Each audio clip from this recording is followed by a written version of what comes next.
চৰকাৰী কৰ্মচাৰীসকলৰ বাবে জনা বিচাৰিছোঁ এটা ডাঙৰ খবৰ। দৰমহাৰ সন্দৰ্ভত পুনৰ এটা গুৰুত্বপূৰ্ণ খবৰ আহিছে। চৰকাৰী নিৰ্দেশনা প্ৰকাশ হৈছে। এদিনৰ দৰমহা কৰ্তন কৰা হ'ব। কোনকেইটা বিভাগৰ পৰা বৰ্তমানলৈকে নিৰ্দেশনা প্ৰকাশ হৈছে সবিশেষ আপোনালোকক জনাব বিচাৰিছোঁ। ভিডিঅ'টো প্ৰথমৰ পৰা শেষলৈকে চাই থাকিব।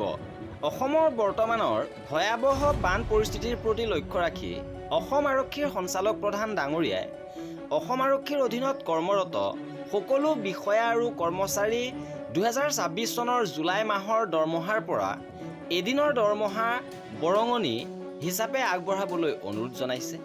এই ধন ৰাজ্যখনৰ বানপীড়িতসকলৰ সাহায্য আৰু পুনৰ সংস্থাপনৰ বাবে Assam police send distress fund একাউণ্টত জমা কৰা হ'ব।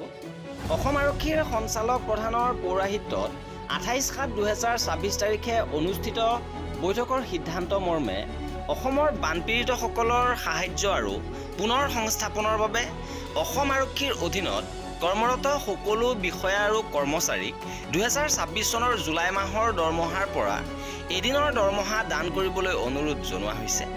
আৰু অসম আৰক্ষীৰ অধীনৰ সকলো DDO-সকলক অনুৰোধ জনোৱা হৈছে যে তেওঁলোকৰ অধীনস্থ কৰ্মচাৰীসকলৰ পৰা এই ধন কৰ্তন কৰি তলত দিয়া একাউণ্টত প্ৰদান কৰিব। ৰাজ্যখনৰ অভূতপূৰ্ব বান পৰিস্থিতিলৈ লক্ষ্য ৰাখি বহুসংখ্যক লোকে অতি বেয়াকৈ প্ৰভাৱিত হৈছে আৰু এই সংকটপূৰ্ণ সময়ত এই দুৰ্দশাগ্ৰস্ত লোকসকলক সহায় কৰাটো আমাৰ সকলোৰে দায়িত্ব। সেই অনুসৰি অসম আৰক্ষীৰ সকলো বিষয়া কৰ্মচাৰীলৈ এই আবেদন জনোৱা হৈছে। ধন জমা লোৱাৰ প্ৰক্ৰিয়া সম্পূৰ্ণ হোৱাৰ লগে লগে জমা কৰা ধনৰ বিতং তথ্যসহ এখন ৰিপৰ্ট আৰক্ষীৰ মুখ্য কাৰ্যালয়লৈ প্ৰেৰণ কৰিব লাগিব।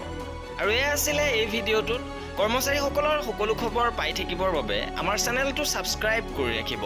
ভিডিঅ'টো শেষৰলৈকে চোৱাৰ বাবে বহুত ধন্যবাদ।